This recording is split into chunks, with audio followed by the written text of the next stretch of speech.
Hello नमस्कार दोस्तों। स्वागत है आपका हमारे YouTube channel site for civil services में। और इस समय पॉलिटी क्लास लेकर आते हैं।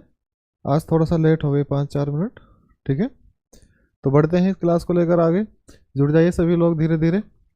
इसमें हम आपको जो पढ़ाने जा रहे हैं उसमें फंडामेंटल राइट्स चल रहे हैं, मौलिक अधिकार।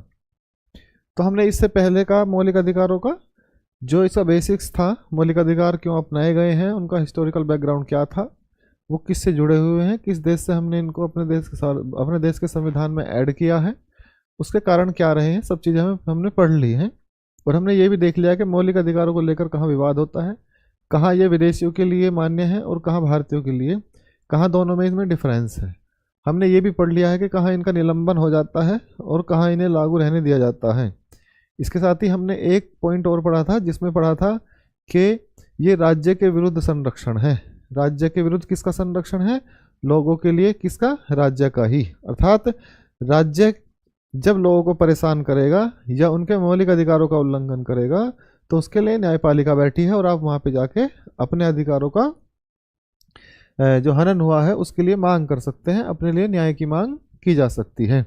ठीक है, तो इसमें देखते हैं, आगे बढ़ेंगे हम। तो अनुच्छेद 12 से लेकर अनुच्छेद 35 तक मौलिक अधिकारों का वर्गीकरण है जो हमारे भारत के संविधान में दिए गए हैं।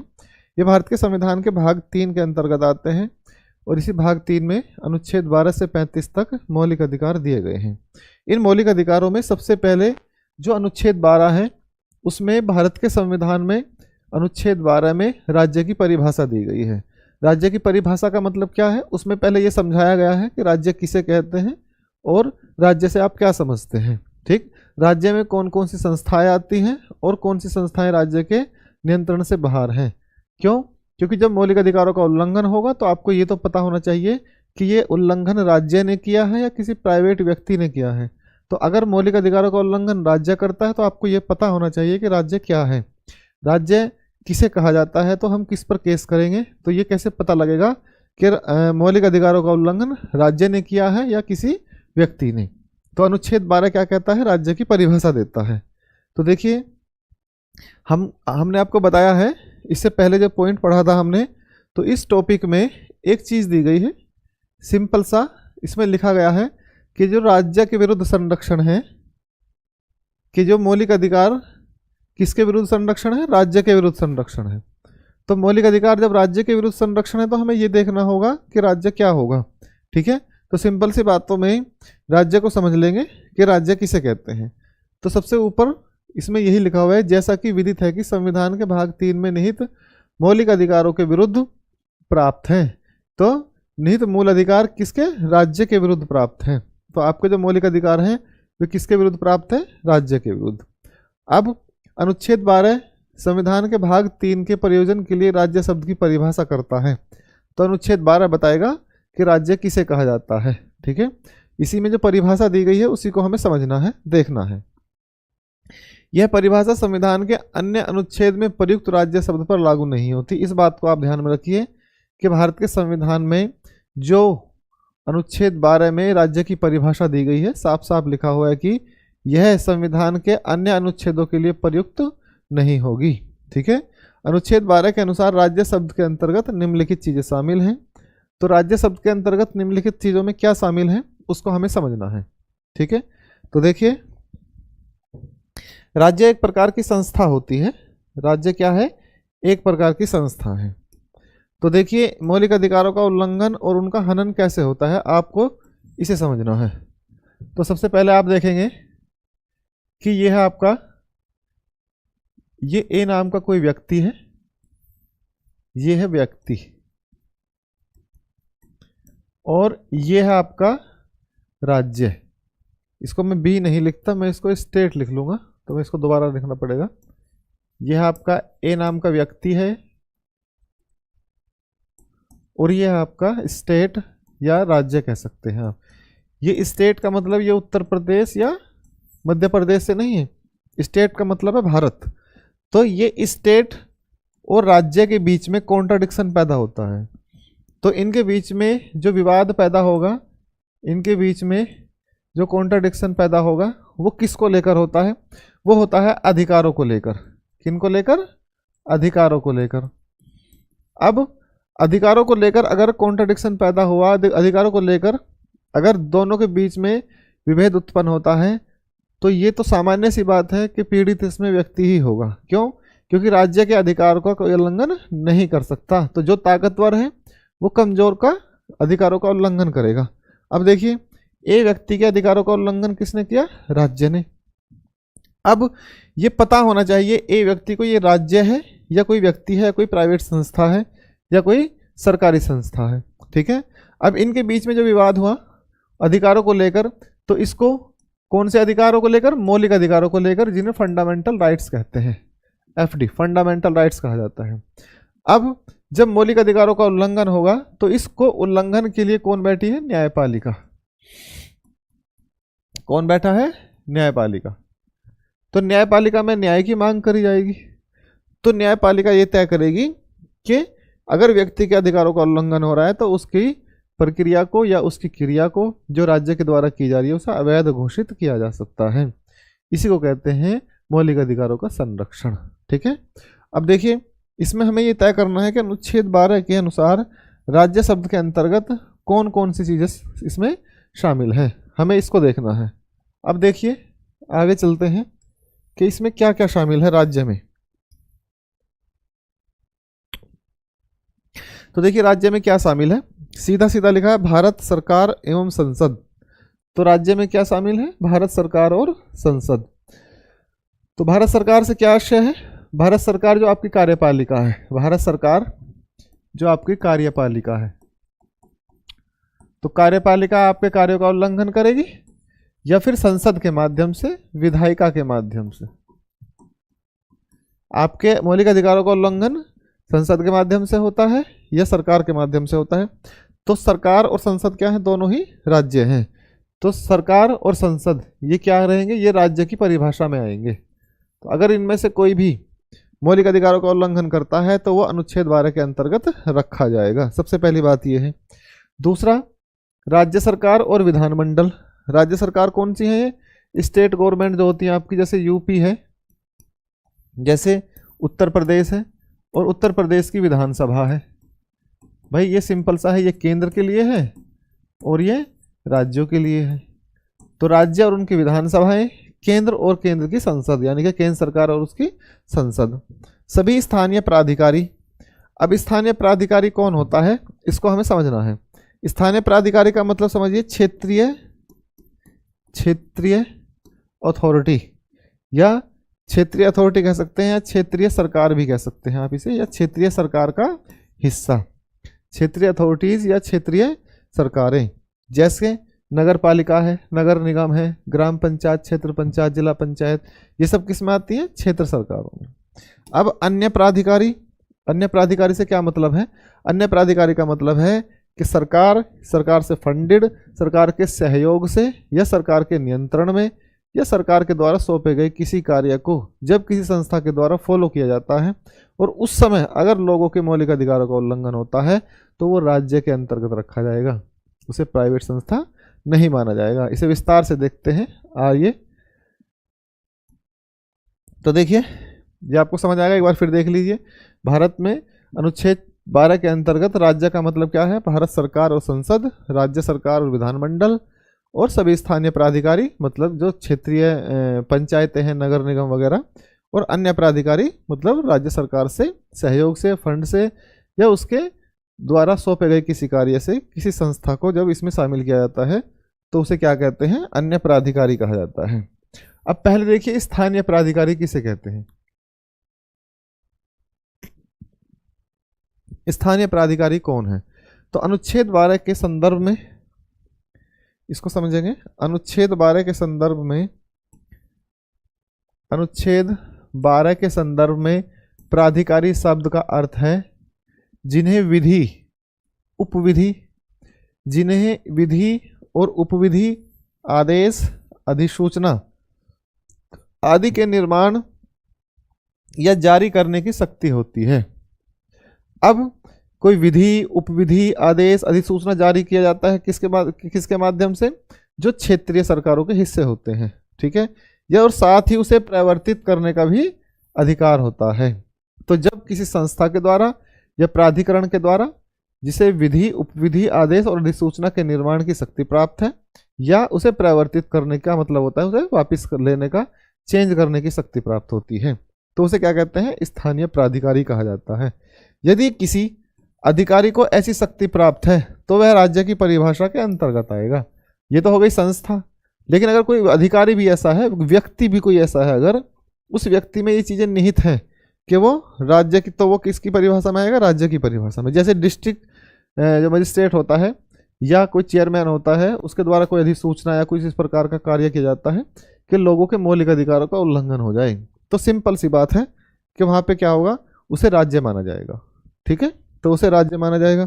ऐसे ही स्थानीय प्राधिकारियों के अंतर्गत क्या आएंगे, नगर पालिकाएँ आती हैं, डिस्ट्रिक्ट बोर्ड आते हैं, जो आपकी कमेटीज़ वगैरह होती हैं बोर्ड में, और क्या होता है, ग्राम पंचायतें आती हैं, इम्प्रूवमेंट ट्रस्ट आते हैं, ये भी बनते हैं, और माइनिंग सेटलमेंट बोर्ड आते हैं। माइनिंग सेटलमेंट बोर्ड मतलब जो किसी विशेष क्षेत्र से संबंधित, किसी संसाधन से और उसके दोहन से संबंधित कोई चीज़ें होती हैं, इस तरीके से। तो ये संस्थाएं सभी, इनको क्या माना जाएगा, इन सभी संस्थाओं को क्या माना जाता है, राज्य माना जाता है। और राज्य का मतलब अगर ये भारत में है तो इन्हें भारत माना जाएगा। और भारत का मतलब क्या है, भारत की सरकार। भारत का मतलब क्या है, भारत की सरकार माना जाएगा इन्हें। क्यों? क्योंकि भारत की सरकार के द्वारा कोई कार्य किया जाता है। अगर जैसे मान लिया नगर पालिका कोई काम करती है तो समझेंगे कि ये भारतीय सरकार का ही एक अंग है और लोगों के अधिकारों का उल्लंघन होता है, तो उसके खिलाफ कहाँ जाया जा सकता है, सुप्रीम कोर्ट में या हाई कोर्ट में जा सकते हैं। ठीक है, तो ऐसी शक्तियों को, ऐसे प्राधिकारियों को क्या मानते हैं हम, उन्हें मानते हैं कि वे राज्य के अंतर्गत आते हैं। तो अनुच्छेद 12 के अंतर्गत ये आने वाले जो संस्थान है, इन्हें राज्य माना जाएगा। आगे देखिए, अन्य प्राधिकारियों से आश्रय। स्थानीय प्राधिकारी आपने समझ लिया, उसमें चौथा पॉइंट क्या है, अन्य प्राधिकारी। तो उस अन्य प्राधिकारी का क्या मतलब है, आपने तीन चीजें देखी। पहला देखा आपने संसद और केंद्र सरकार, वो राज्य के अंतर्गत आएगा। दूसरा देखा आपने कि राज्य और विधानमंडल। तीसरा देखा आपने स्थानीय प्राधिकारी। और नंबर 4 देखेंगे आप, अन्य प्राधिकारी से क्या आशय होता है। तो अन्य प्राधिकारी समझिए कि अन्य प्राधिकारी किसे कहते हैं। देखिए, सुप्रीम कोर्ट के द्वारा इस शब्दावली का विस्तार समय समय पर और इसके बदलाव के साथ संभावित चीज़ों पर छोड़ा गया है। अर्थात ये बात तय कौन करेगा, सुप्रीम कोर्ट तय करेगा, न्यायपालिका तय करेगी कि किसको भारत सरकार के अंग के रूप में या उसके अन्य प्राधिकारी से आशय समझा जाए।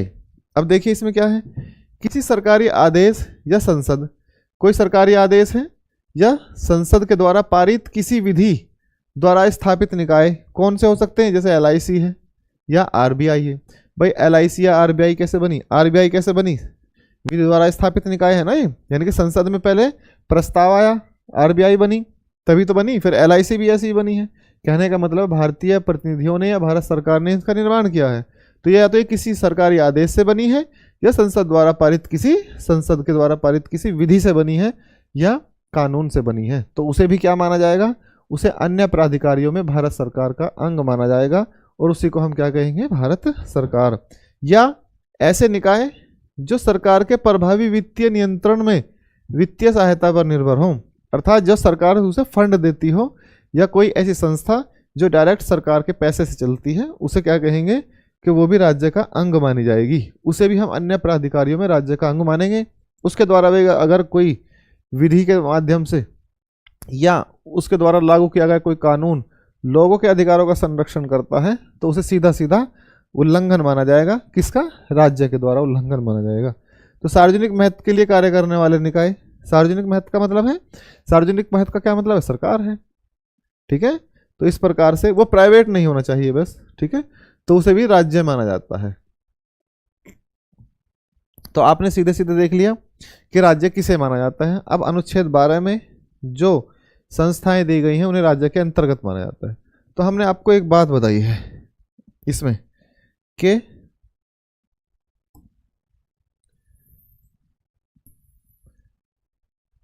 अब इसमें देखिए, इसके अलग और क्या है इसमें, वैसे निकाय जिन्हें राज्य का काम स्थानांतरित किया गया हो, यानी कि राज्य ने अपना काम दे दिया गया हो। जैसे मान लिया कोई ए नाम की संस्था है, जैसे कोई ए नाम की संस्था है, संस्था, ठीक है।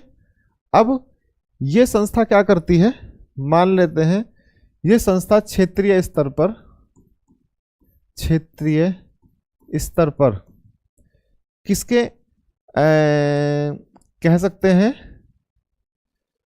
इसे ऐसे समझिए बच्चों के लिए काम करती है। ये संस्था क्षेत्रीय स्तर पर बच्चों के लिए काम करती है, क्षेत्रीय स्तर पर या किसी पूरे देश में।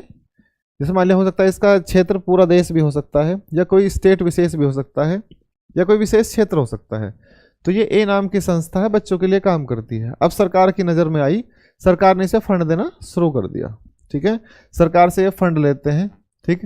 तो इसमें क्या लिखा गया है, निकाय जिन्हें राज्य का काम स्थानांतरित किया गया है। तो फंड लेते हैं तब भी इन्हें सरकारी माना जाएगा, अर्थात ये सरकारी होने के नाते राज्य के अंतर्गत माने जाएंगे। लेकिन अगर सरकार ने कोई काम दे दे तो सरकार की जितनी भी योजनाएं हैं जो बच्चों के लिए काम करती हैं, अगर सरकार इनके माध्यम से उसे आगे बढ़ाने लगे, संस्था ए के माध्यम से, और संस्था ए सरकार की योजनाओं को फॉलो करे, उसे उस पर काम करने लग जाए, तो संस्था ए के द्वारा किया गया कोई भी मौलिक अधिकारों का उल्लंघन राज्य के द्वारा किया गया मौलिक अधिकारों का उल्लंघन माना जाएगा, और इसे हम राज्य मानकर ही चलेंगे। तो इस प्रकार से आपको ये वाला पॉइंट इसमें सीधा सीधा लिखा गया है, कोई ऐसा निकाय है या राज्य का काम स्थानांतरित किया गया हो तो ऐसे निकाय को हम क्या मानेंगे, राज्य मानेंगे। या राज्य द्वारा एकाधिकार प्राप्त संरक्षित निकाय, या राज्य ने ही किसी को पूरी तरीके से संरक्षित करके एकाधिकार दे दिया हो तो उसे भी राज्य की श्रेणी में रखा जाता है। तो इस प्रकार से हमने देख लिया कि अनुच्छेद 12 किस प्रकार से राज्य की बात करता है और राज्य की परिभाषा इसमें क्या आती है। अब आपने समझ लिया कि राज्य क्या है, ठीक है। अब आप राज्य की परिभाषा में आने वाले जो निकाय हैं उसके उदाहरण देखिए कि उनके उदाहरण कौन कौन से हैं। तो देखो राज्य की परिभाषा में आने वाले निकायों के उदाहरणों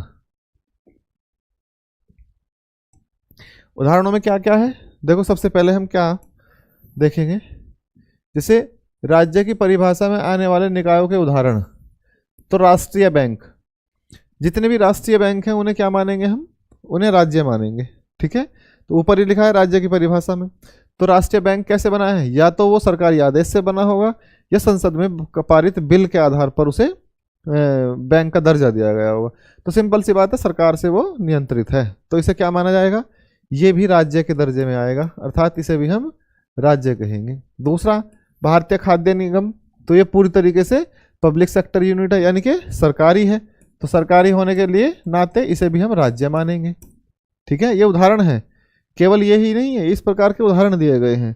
यानी खाद्य निगम के द्वारा अगर कोई ऐसा काम किया जाता है, मान लिया खाद्य निगम जो है वो डिस्ट्रीब्यूशन नहीं करता सही तरीके से, तो इसका मतलब क्या है, राज्य के काम में कमी है। इसका मतलब क्या है, राज्य के काम में कमी है। भारतीय सांख्यिकी संस्था ISI, ठीक है ना, Indian statistics institute, RBI reserve bank of India, ये क्या है, इसे भी हम राज्य मानेंगे, रिजर्व बैंक ऑफ इंडिया को।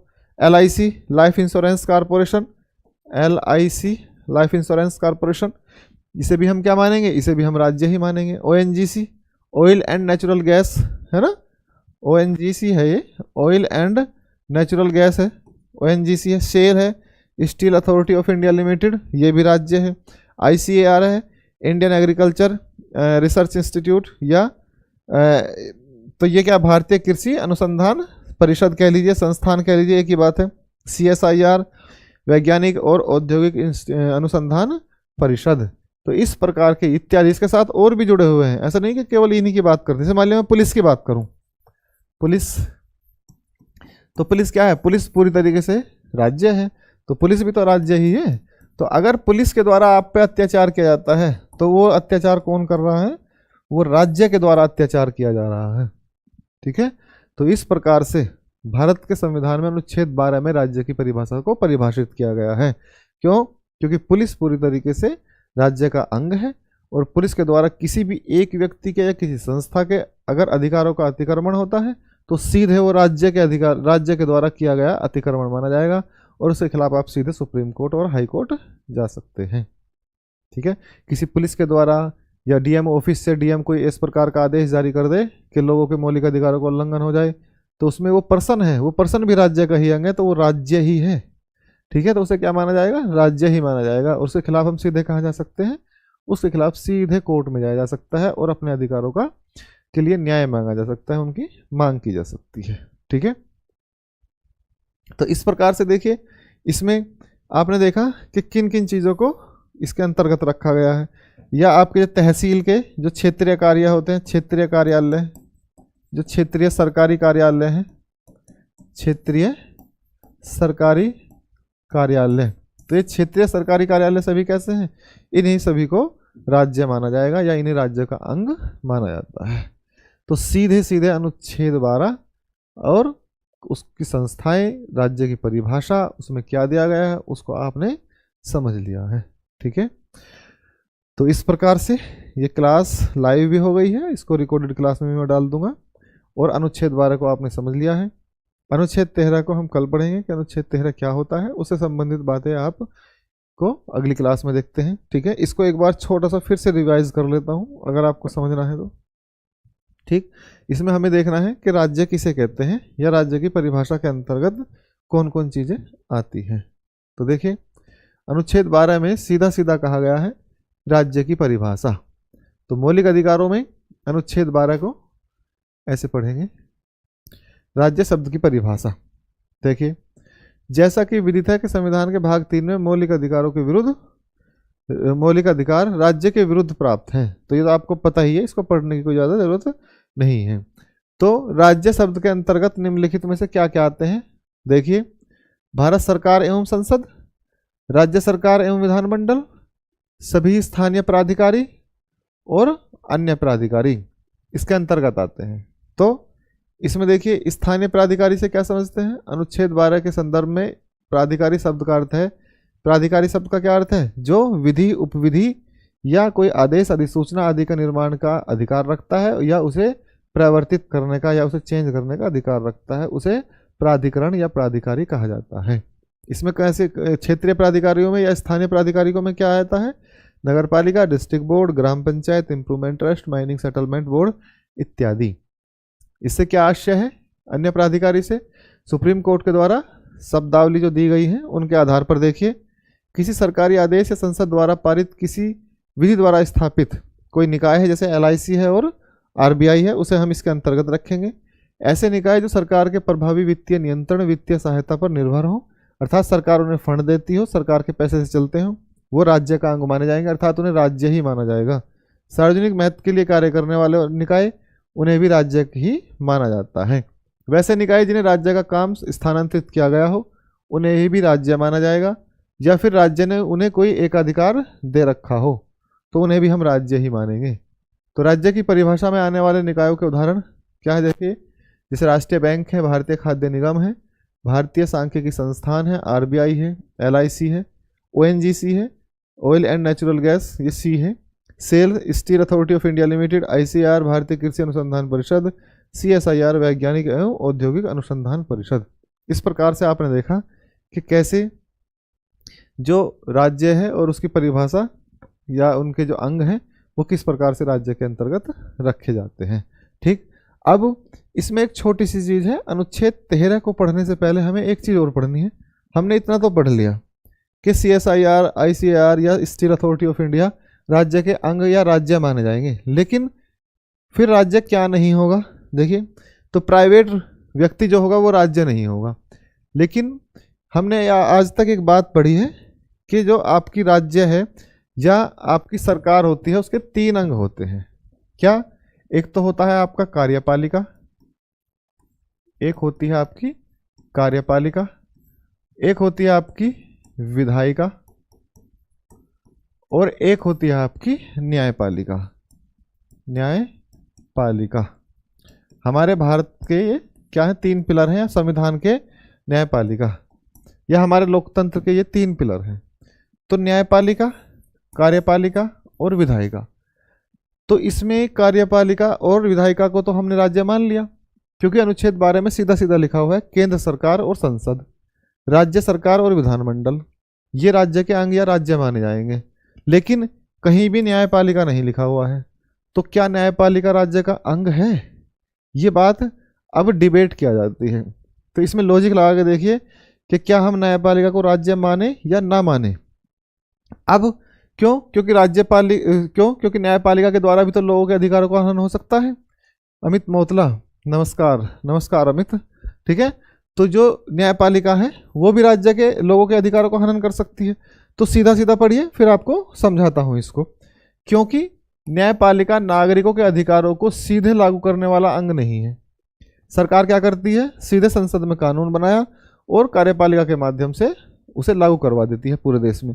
लेकिन न्यायपालिका कोई ऐसा अधिकार नहीं रखती कि वो कानून को सीधे लागू कराती हो।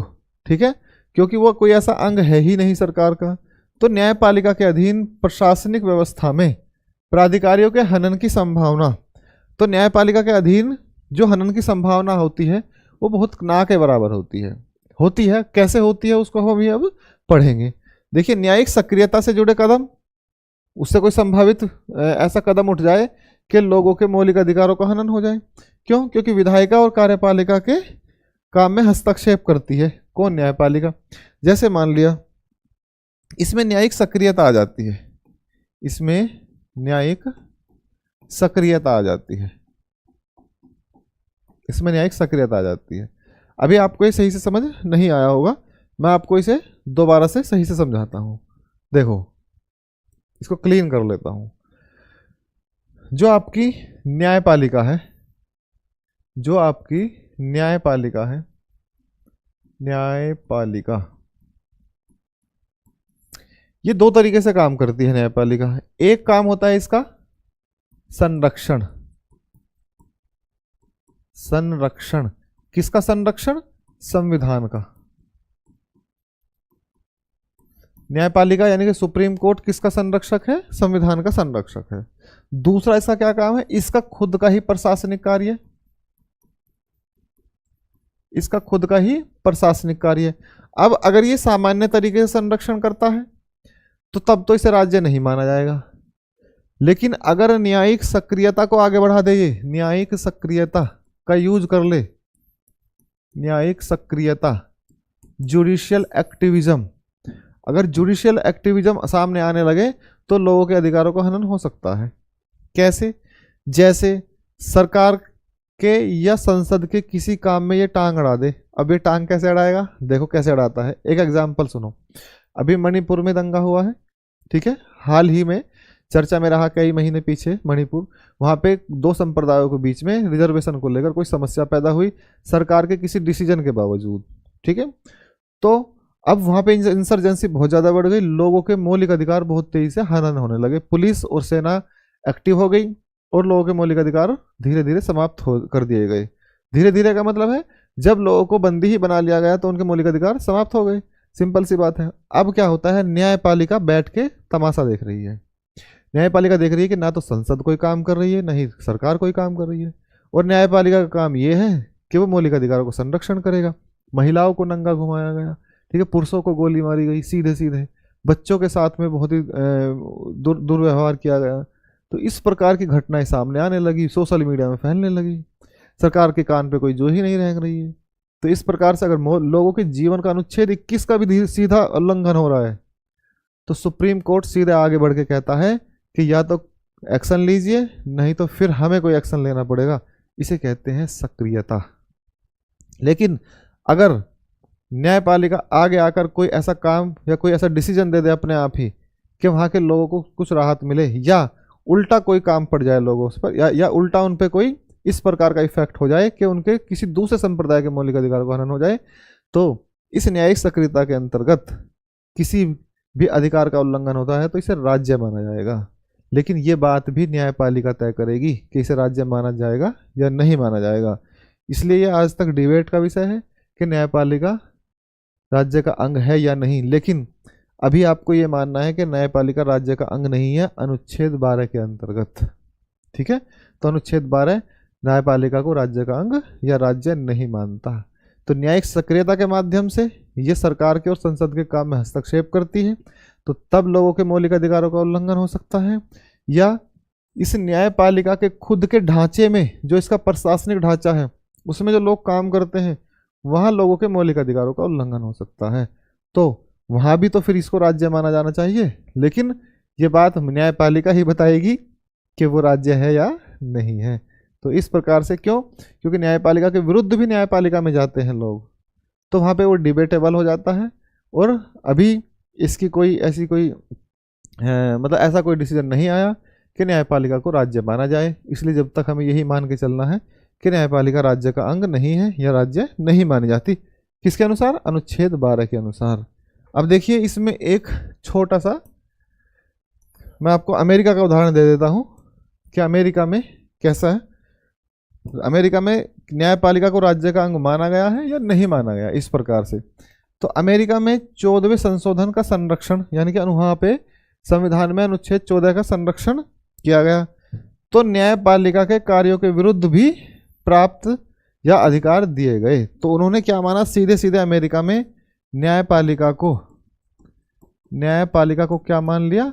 राज्य मान लिया है। अर्थात न्यायपालिका के किसी कार्य के विरुद्ध लोग कहाँ जा सकते हैं? न्यायपालिका में ही जा सकते हैं। अर्थात यदि न्यायालय के किसी आदेश के द्वारा किसी व्यक्ति के मौलिक अधिकारों का उल्लंघन होता है, तो आदेश अवैध घोषित किया जा सकता है। कौन करेगी? न्यायपालिका ही करेगी। किसको करेगी? न्यायपालिका के आदेश को करेगी। भारत में भी ऐसा है, ऐसा नहीं कि भारत में नहीं होता, लेकिन भारत में कैसे होता है कि जब न्यायपालिका कोई आदेश जारी करती है, तो जैसे मान लिया 3 जजों की पीठ ने आदेश दिया, तो 4 जजों की पीठ बैठ के उसको अवैध घोषित कर सकती है, या वो अपने उस डिसीजन को वापस ले सकती है, नया डिसीजन देकर उसे 0 कर सकती है। ठीक है। तो इस प्रकार से आपने देखा कि भारत के संविधान में अनुच्छेद 12 के अंतर्गत किस चीज़ को राज्य रखा गया है, किन संस्थाओं को राज्य के अंतर्गत माना गया है और किन को नहीं। तो इस प्रकार से आपने देखा अनुच्छेद 12 सही से पढ़ लिया है। इससे ज़्यादा इसमें कुछ है नहीं, ना कोई पूछेगा। किसी भी एग्ज़ाम में बैठ जाना, चाहे यूपीएससी का एग्ज़ाम हो, चाहे यूपीपीसीएस का हो, चाहे किसी स्टेट पीसीएस का हो, इससे ज़्यादा और वाइड व्याख्या नहीं हो सकती अनुच्छेद 12 की। ठीक है। और राज्य के परिभाषा की। ठीक। अब इसमें आप जो लॉ के बच्चे होते हैं वो उसमें केस वगैरह पढ़ते हैं कि किस केस के अंतर्गत न्यायपालिका को राज्य का अंग नहीं माना गया और न्यायपालिका ने कैसे उसको अवैध घोषित किया गया। तो केसेस आपके मतलब के नहीं है, वो बहुत ही ज़्यादा वाइड हो जाएगा। ठीक है। तो आज की क्लास को हम इतना ही रोकते हैं। ठीक। कल हम अनुच्छेद 13 पढ़ेंगे विस्तार से। इसी तरीके से एक एक अनुच्छेद को पढ़ते चलेंगे और आपकी समझ में अच्छे से आना चाहिए। ठीक है। तो मिलते हैं कल। सभी को नमस्कार।